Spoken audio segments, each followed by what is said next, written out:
The idea of emperor in ancient Rome, it was really interesting because a lot of people think that the emperor it was a sort of absolute monarch, but in this sense the ancient Roman emperor it wasn't particularly a monarch. In fact, it was an institution of Rome.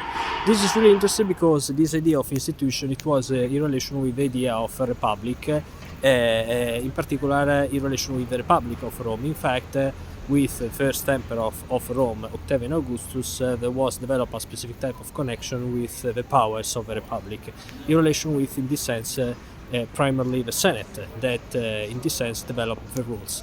This is really interesting because therefore the emperor practically it was in relation with the costumes of Rome, and at the same time it was in relation with the idea of law of Rome. And at the same time he was specifically in this sense a part of the institution of Rome, therefore it was a Roman institution. Therefore it wasn't specifically produce something arbitral that it wasn't in relation with the politics and the law of Rome. He had to consider always the Senate, and he had always to consider the jurists.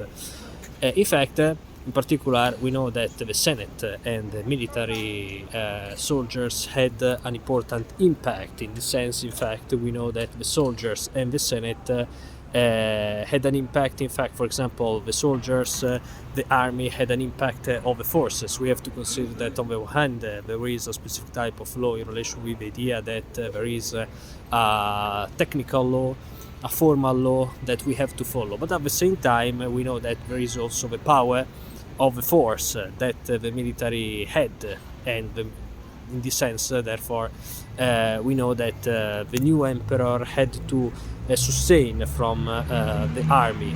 If the ancient emperor it wasn't sustained from the army, the ancient emperor couldn't develop his politics and couldn't govern Rome, couldn't develop his functionary.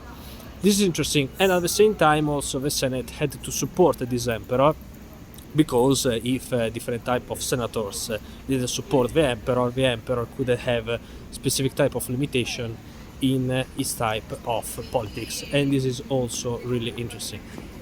At the same time, therefore, how one man could become emperor. In particular, the actual emperor nominated the new emperor. Therefore, in particular, to become emperor, it was important to develop a specific type of instruction, a specific type of education, because in this sense, the actual emperor nominated the new emperor that technically it was a boy that developed a specific type of education, developed a specific type of instruction, and then arrived to become an emperor.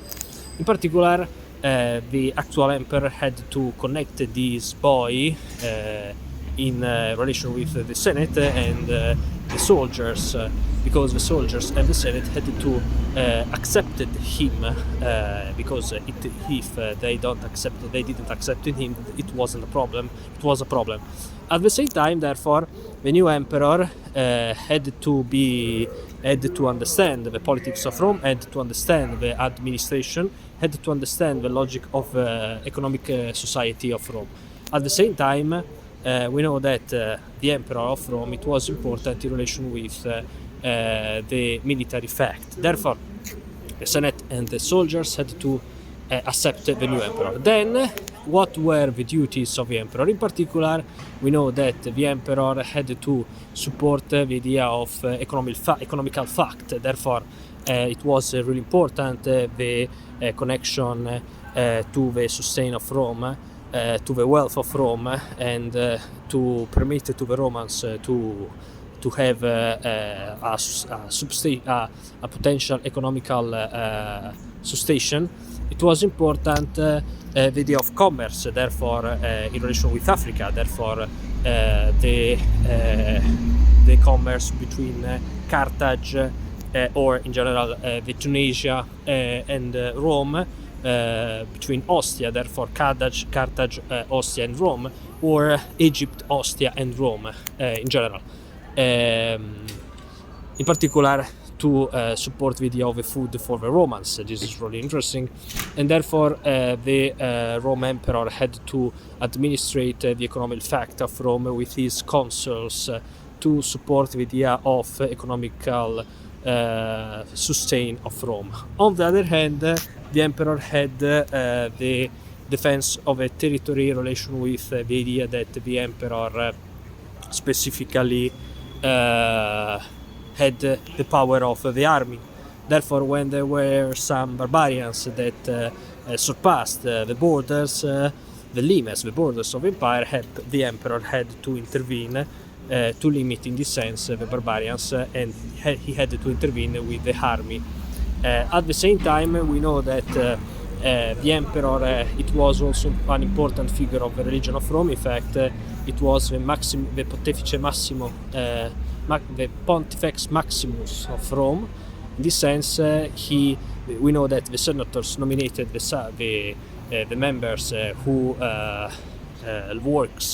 work for the temple, and at the same time who work also to maintain the administration of the religion. Therefore, the emperor had to debated with these men, members of the Senate, and at the same time had to follow the different type of rules of Rome to consider potential new men for the administration of the temples.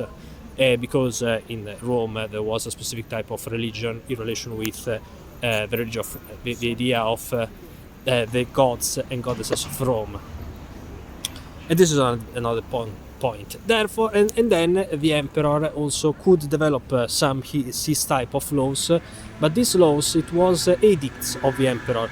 There wasn't a specific type of edicts of the emperor that were much more important than the laws and much more important than the costume of Rome, because the costume of Rome and the laws of Rome were the costume of Rome and the laws of Rome.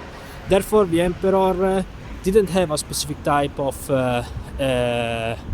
had an impact, but his edicts, his decisions in relation with edicts didn't have much more importance than the law and than the right of Rome. In this sense, in fact, he could develop and produce some edict, but if some citizens of Rome considered that edicts not in relation with the main laws of Rome or the rule of law of Rome, these citizens could support this case, criticize the emperor, and cited the emperor in the jury, or at the same time also assumed some jurist or a lawyer to criticize the emperor, or to write a letter to the emperor to explain his type of ideas against of the idea of the edict of the emperor. And the emperor had to respond, had to answer to this edict with his ideas practically. Therefore, the emperor didn't only had to answer technically, but he had also to explain why he wanted and he answered in that way. And therefore we know a lot of citizens did this, in particular the richest citizens of Rome, because they had to assume the lawyers, for example, to develop this idea and this act, because the emperor it was really rich and he could sustain his case. But at the same time, we know that the emperor therefore had a lot of works, and he had also to debate with the senates, the senators, to develop the idea of laws, and therefore he had to participate to the debate, explain his point of view and his ideas. Bye.